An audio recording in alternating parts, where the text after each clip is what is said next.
asaram partame shanu. Translation: O son of Pritha, in this world there are two kinds of created beings. One is called the divine and the other demonic. I have already explained to you at length the divine qualities. Now hear from me of the demoniac. Text 7. Pravrittim cha nivrittim cha janana vidhir asura na shocham na pichacharo na satyam teshu vidyate. Translation: those who are demoniac do not know what is to be done and what is not to be done.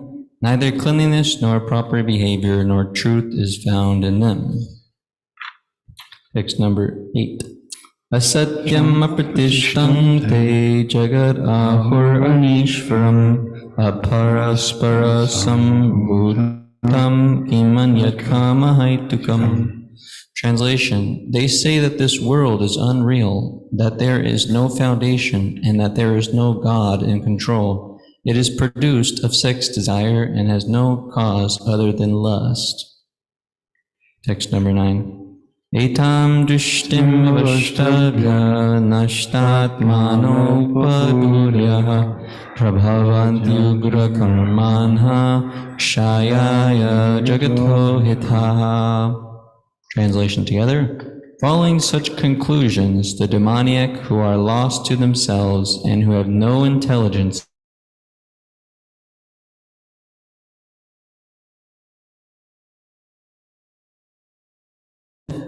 kamam ashritya dushpuram dambha mana madanvitaha mohad grihitva sadgrahan pravartante shuchivritaha.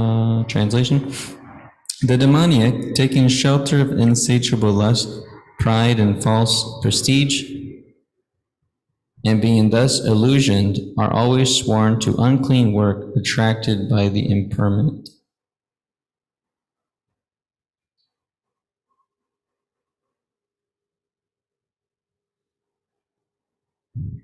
Chapter 16, text 1 through 3.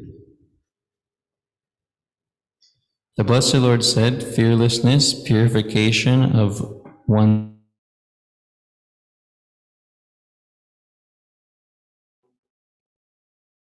study of the Vedas, austerity and simplicity, nonviolence, truthfulness, freedom from anger, renunciation, tranquility, aversion to fault-finding, compassion, and freedom from covetousness, gentleness, modesty, and steady determination, vigor, forgiveness, fortitude, cleanliness, and freedom from envy and the passion for honor.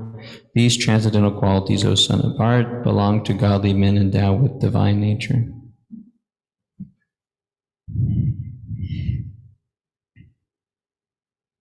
Purport. By His Divine Grace, A.C. Bhaktivedanta Swami Srila Prabhupada. In the beginning of the 15th chapter, the banyan tree of this material world was explained. The extra roots coming out of it were compared to the activities of the living entities, some auspicious, some inauspicious. In the 9th chapter also, the devas, or godly, and the asuras, the ungodly, or demons, were explained. Now, according to Vedic rites, activities in the mode of goodness are considered auspicious for progress on the path of liberation, and such activities are known as Deva Prakriti. Transcendental by nature, those who are situated in the transcendental nature make progress on the path of liberation. For those who are acting in the modes of passion and ignorance, on the other hand, there is no possibility of liberation. Either they will have to remain in this material world as human beings, or they will descend among the species of animals or even lower life forms. In this 16th chapter, the Lord explains, both the transcendental nature and its attendant qualities, as well as the demoniac nature and its qualities. He also explains the advantages and disadvantages of these qualities. The word abhijatasya, in reference to one born of transcendental qualities or godly qualities, is very significant. To beget a child in a godly atmosphere is known in the Vedic scriptures as Garbhadhana Sanskara. If the parents want a child in the godly qualities, they should follow the 10 principles of the human being. In Bhagavad Gita, we have studied also before that sex life for begetting a good child is Krishna himself. Sex life is not condemned, provided the process is used in Krishna consciousness. Those who are in Krishna consciousness at least should not beget children like cats and dogs, but should beget them so they may become Krishna conscious after birth. That should be the advantage of children born of a father or mother absorbed in Krishna consciousness. The social institution known as Varnashram Dharma, the institution of dividing society into 4 divisions or castes, is not meant to divide human society according to birth. Such divisions are in terms of educational qualifications. They are to keep the society in a state of peace and prosperity. The qualities mentioned herein are explained as transcendental qualities meant for making a person progress in spiritual understanding so he can get liberated from the material world. In the Varnashram institution, the sannyasi or the person in the renounced order of life is considered to be the head or the spiritual master of all the social statuses and orders. A Brahmana is considered to be the spiritual master of the 3 other sections of society, namely the Kshatriyas, the Vaishyas, and the Shudras, but a sannyasi who is on the top of the institution is considered to be the spiritual master of the Brahmanas also. For a sannyasi, the first qualification should be fearlessness, because a sannyasi has to be alone, without any support or guarantee of support. He has simply to depend on the mercy of the Supreme Personality of Godhead. If he thinks, after leaving my connections, who will protect me? He should not accept the renounced order of life. One must be fully convinced that Krishna or the Supreme Personality of Godhead in his localized aspect is Paramatma, always within, that he is seeing everything and he always knows what one intends to do. One must thus have firm conviction that Krishna as Paramatma will take care of a soul surrendered to him. I shall never be alone, one should think. Even if I live in the darkest regions of a forest, I shall be accompanied by Krishna, and he will give me all protection. That conviction is called abhayam, without fear. This state of mind is necessary for a person in the renounced order of life. Then he has to purify his existence. There are so many rules and regulations to be followed in the renounced order of life. Most important of all, a sannyasi is strictly forbidden to have any intimate relationship with a woman.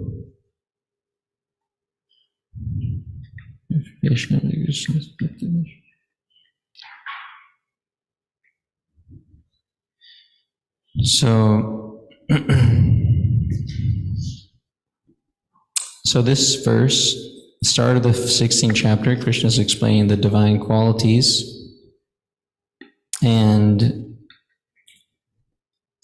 this abhayam, fearlessness, is only attained by the devotees of the Lord. And our spiritual master, Srila Prabhupada, his name given to him by his father was Abhay, fearless. Abhay Charana Day, right? So this fearlessness can be attained when one takes shelter of the lotus feet of the Supreme Lord. So that is the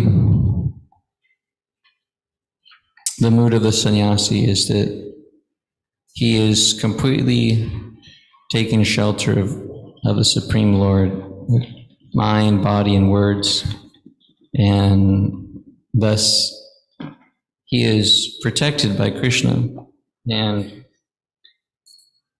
he experiences fearlessness, so he can travel about the world and simply preach Krishna consciousness and simply depend on Krishna to give him his necessities of life, to keep his body and soul together. And whatever Krishna gives him for facility, then he accepts as the Lord's mercy. And so this is a very high state of consciousness to get to, where one is just completely dependent on the mercy of Krishna in all categories. So, Prabhupada goes on to explain that the duty of a sannyasi is to travel and especially go to householders and awaken their dormant love for Krishna by preaching Krishna consciousness. And in this purport, he explains how Lord Chaitanya was an ideal sannyasi. His followers, women followers, weren't even able to come near him. They had to pay obeisances from a distance. And then he explains Chotahari Das was banished from the Lord's association because he looked lustfully at a young woman. So these principles are very important for one in the sannyas order of life.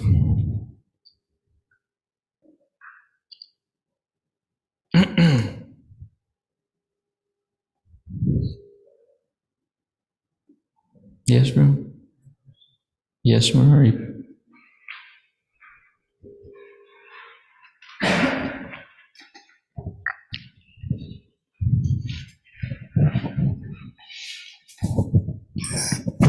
In this topic of sannyas. So if you can also say something about, because there is the order of sannyas and there is also like a consciousness of a sannyas. So if you can, say the difference, because like spiritual master or he is in the order of sannyas, and it's but there can be also another kind of sannyas, like the person doesn't need to go to this order but have a consciousness of sannyas. You can say something about this. Yeah, well, you pretty much said it. But yeah, so the externals are one thing, and they are important and they help, but the real test of your advancement is your consciousness or what's going on inside. So yes, so one can be in a sannyasi in a renounced sort of life externally, renouncing so many things, but one could also be in the Grihastha ashram or Vanaprastha ashram and be even more advanced, even though externally they're in a lower ashram. So yeah, the main thing is consciousness. So being completely renounced, and the way to do that is to perform devotional service, and then one becomes renounced from the material world. And like Krishna actually defines sannyas in the 18th chapter.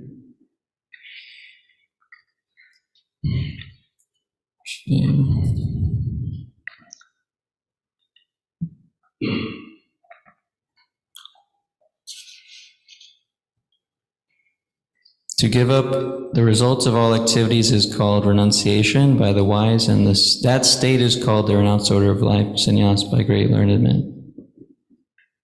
So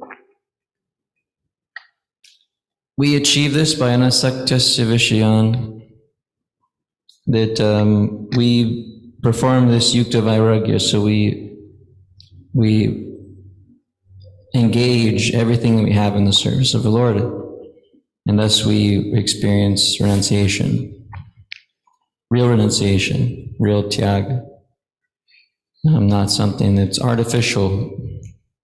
And thus, when that renunciation awakens in our consciousness, then we can have this consciousness of a sannyasi, but not necessarily have to be in that order of life.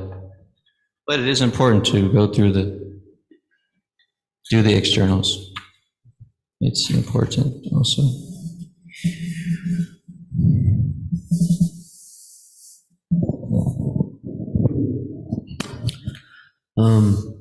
I know that this may be something different, but I never quite understood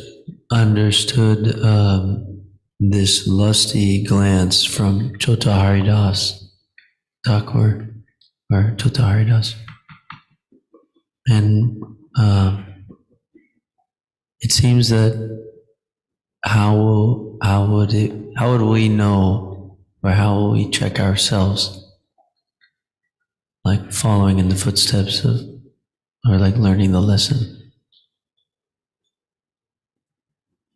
You never understood the pastime or the... Yes, I don't understand the pastime, and I specifically don't understand what it means by lusty glance and how to identify that which was displeasing to Lord Chaitanya in myself. Well, there is this Dhyaito Vishyam Pumsa Sangashteshu Vijayate Sangat Sanjayate Kama Kama Kurho Vijayate, that this contemplation of the sense object develops attachment, lust, anger, etc., etc. So when one looks about the material world and the sense objects and has this motive of intent to enjoy the sense objects through their contemplating the sense object, in this case, the form of the woman, and thinking that, well, it's a nice form, I want to enjoy in this way, in that way, whatever. That is what is to be avoided or kicked out of the mind if it comes up. So Krishna says that the one who's in transcendental consciousness, or who's even though so many desires are coming into the consciousness like rivers flowing to the ocean, still the person remains undisturbed. Aparyamana machala pratishtam. That's in the second chapter. So even if the thought comes in, which it may well happen because we're here in the material world, we have so many influences here. If one has a higher taste, they don't give such energy to such thoughts, just like Yamunacharya's verse where he says that even if that comes in his mind, he instantly spits at the thought. So even if it does come in such a great soul's mind, then they have no interest in giving contemplation to that thought. So they just kick it out, or it doesn't, or, there's like a split moment where you have a choice to think about it or not. Then you just kick it out. Yes, Maharaj? Prabhupada's first sannyas initiation in America was in Los Angeles, 1970. And he told the sannyasis that now that you have taken sannyas, it doesn't mean that you won't have material desires, but now you cannot act on it. So that was the crucial point, not to act on it. As far as situation with Haridas Thakur, Junior Haridas, Chaityanya's main, of course, his activities are so full of different meanings, but some of them are. He didn't want any hypocrisy in the sannyas ashram. One who takes a renounced order of life and who speaks privately with women or has relationships with women, he should take sannyas. That's the main point. And in fact, in the age of Kali, sannyas is forbidden, but it's accepted by a Vaishnava who can follow the principles, and follow the principles at least in action, because that's the point the Prabhupada made to the new sannyasis at the initiation. Don't think that if you have any lusty thoughts, you have to commit suicide. And another point was, even when the sannyasis, some of them were not able to maintain the status properly. So Prabhupada didn't recommend that they follow Shota Haridasi. Then either, he said, and he wrote this, I think it's the 8th canto, of the story of Gajendra. Gajendra was having a fight with an elephant. The elephant was a Gajendra. He was fighting with a crocodile. But because he was in the water, the crocodile defeated him. Because the crocodile is an animal of the water. The elephant's not. So he made the point, if one is not fit for sannyas, that's all right. He can go down to the level of grihastha and take that ashram and perform devotional service there. Whatever is more suitable, that's the thing to be sought after. So Prabhupada actually encouraged that sannyasi or those sannyasis who had some difficulty in the sannyas ashram to get themselves married and go on with devotional service in that way. So that's one point. He didn't want hypocrisy. Another point was that it's explained by the acharyas. Had Lord Chaitanya not taken such firm resolution not to, he didn't want to associate because he took it as a example of hypocrisy. And had he not done anything, or not made any comment, then so many groups that have sprung up, supposedly in the name of Lord Chaitanya or Lord Nityananda, but they still indulge in sense gratification, which is headed by association with the opposite sex. But then they would not be, they would have used that Haridas, Junior Haridas, as an example for them. And Lord Chaitanya didn't say anything about his behavior. So, it's also pastime, but which means it may not be understandable on the material level. But because this was important because the Prakriti Sahajas, they also think themselves very renounced. They think they're sannyasis sometimes, and others, even though they're indulging in sense gratification. So Lord Chaitanya didn't want that. His movement is described by Sarvabhauma Bhattacharya. Vairagya Vijjanija Bhakti Yogam Shikshartam Eka Purusha Puranaha, and so forth. And Lord Chaitanya's movement was meant for austerity, vairagya, and vidya, transcendental knowledge. Thank you.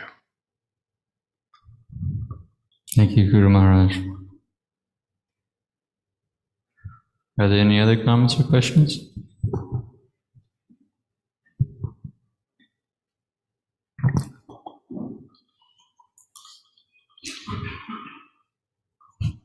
Okay. So it's a long purport, so I'm just trying to figure out if I want to go through it or not. We probably haven't studied some of these in previous classes. Let's study this on page 703.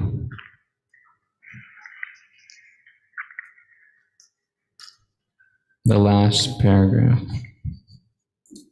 Satyam, this word means that one should not distort the truth for some personal interest.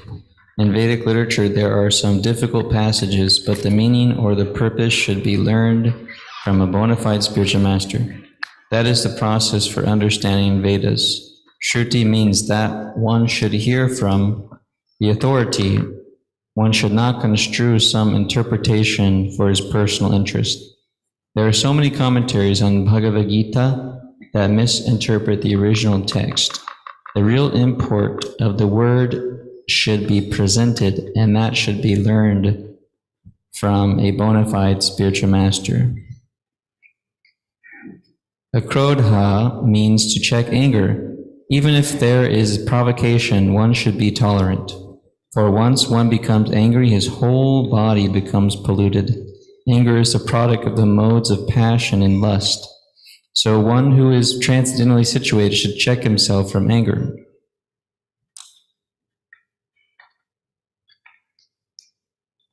Upayashanam means that one should not find fault with others or correct them unnecessarily. Of course, to call a thief is not fault finding, but to call an honest person a thief is very much offensive for one who is making an advancement in spiritual life. Shri means that one should be very modest and must not perform some act which is abominable. Achapalam, determination, means that one should not be agitated or frustrated in some attempt. There may be failure in some attempt, but one should not be sorry for that. He should make progress with patience and determination. That's very, very nice. Very nice quality. So akrodha, vachravegam manasakrodha vegam. The actions of anger, one must learn to tolerate.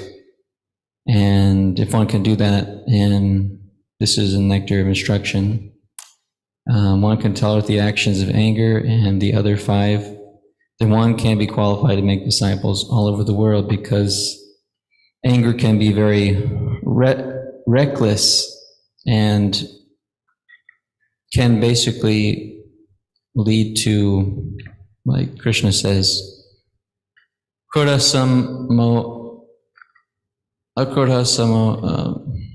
it?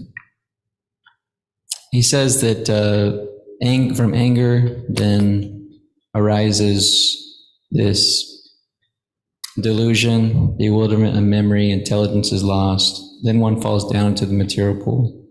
So anger has the power to bewilder one's good intelligence and do something reckless which you can regret. So we have to be careful about getting angry, because the worst thing we could do is create, or you could say act, I don't say perform, to make a mad elephant offense to another devotee. Then one's progress becomes checked. And that is very much unwanted. Like when Lord Chaitanya was speaking to Srila Rupa Goswami about this Bhakti Lakta Bija, he explains that the one thing that can destroy one's Bhakti creeper is performing a mad elephant offense. So we have to be very careful about that, and anger is something that could provoke such an event in our life. So we have to be very careful about anger.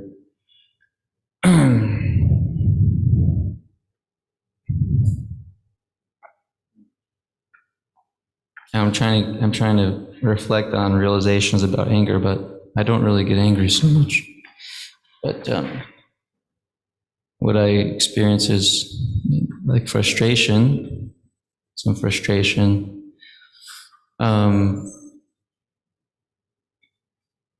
But more or less, in my observation, my realization is that it can be checked by good intelligence before you get to the place where your whole body is charged with, angry energy, and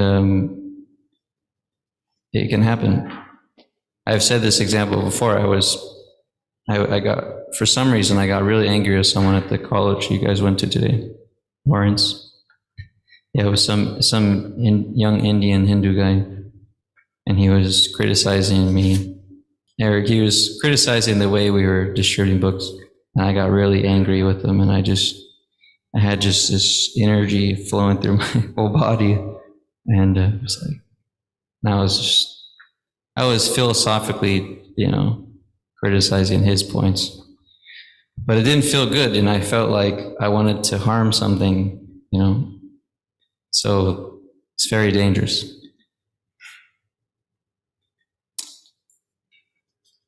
They say, I think, I don't remember where it's stated, but one relieves anger by chastisement. So putting others down, chastising, criticizing.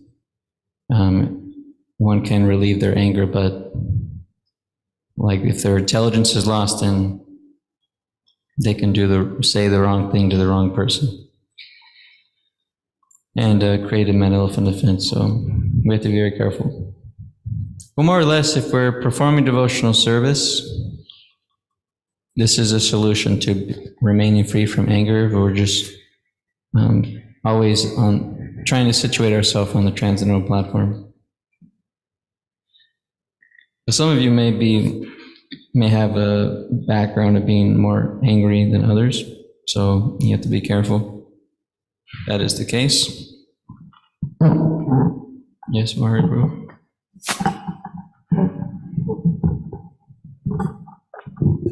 I was just thinking about there is also a legitimate way for anger. And when somebody is blaspheming the Lord or Lord devotees, devotee can be angry of this. Not when they are doing to him, but when they blaspheme, Lord or Lord devotees. So this is the way when we can be angry. Of course, we should try to control and not do in anger things. But this is the way when we can be angry. Otherwise, the anger is just not progressive for us. We should actually feel like in ourselves when something happens like this, that we should do something with this. When somebody is blaspheming the Lord or his devotees. So I was just thinking about this. Yes, thank you, Prabhu. Yeah, let's explain the nectar of instruction. Report to the first verse. So, yes, Magari?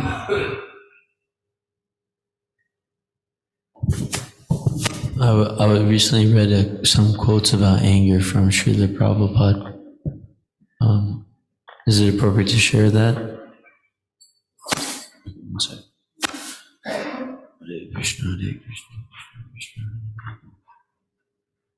Hare Rama, Rama Rama, Hare Krishna, Hare Krishna. Okay. Well, in Hawaii on March 23rd, 1969, Srila Prabhupada was asked, quote, "Don't followers of Krishna conscious ever get angry?"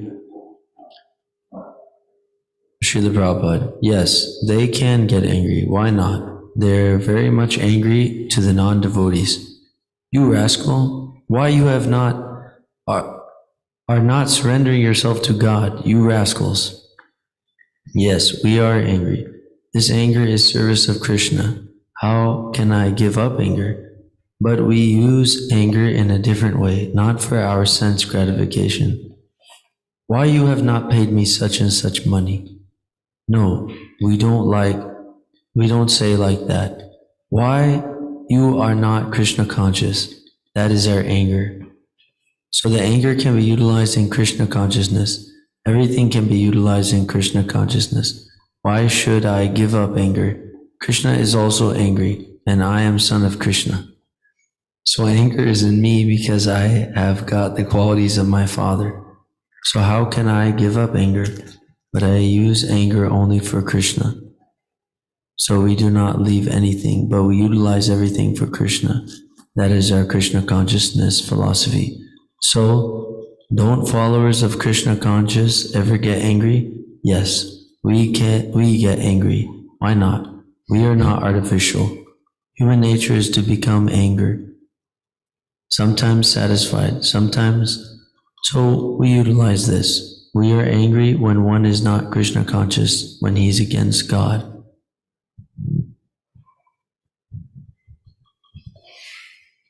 One time, Maharaj and I were speaking about anger, and he was explaining that it's just, we also become angry. We express that anger through preaching against atheistic science. You know, we express that anger through going to universities and distributing so many books because we're angry at all the misconceptions and being given by society. And that is one way in which we use that motivation, or that quality in Krishna's service.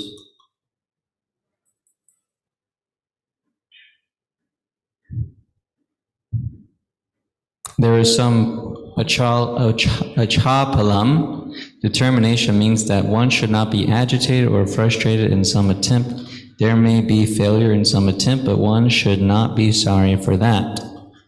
He should make progress in patience and determination.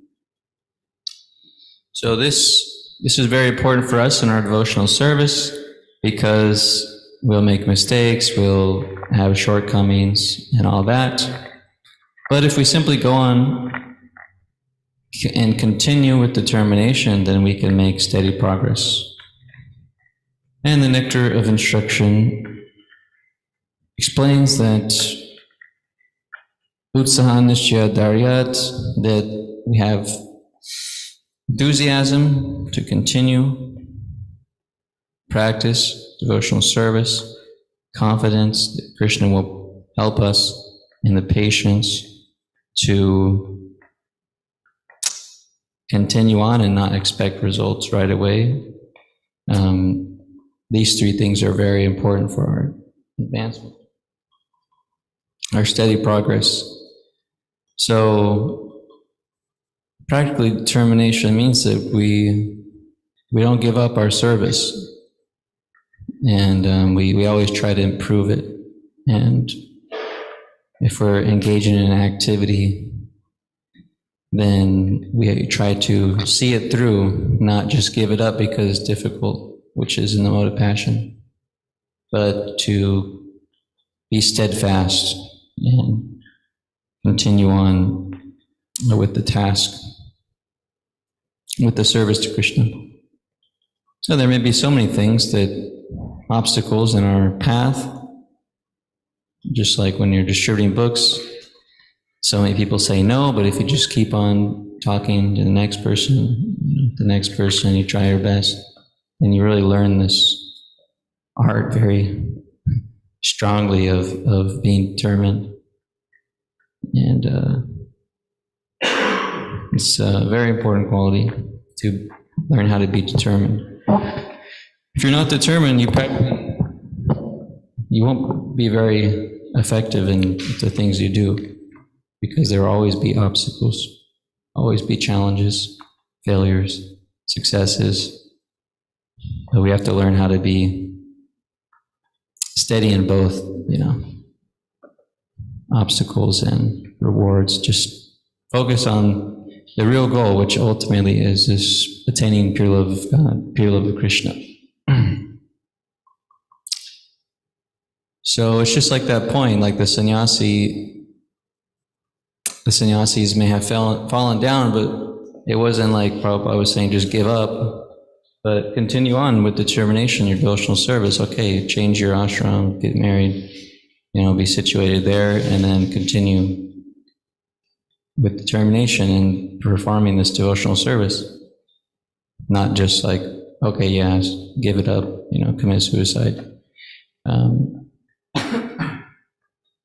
It's not recommended. So, thank you very much. Srimad Bhagavad Gita ki jai, Srila Prabhupada ki jai, Gaur Premanande, Hari Hari Bol.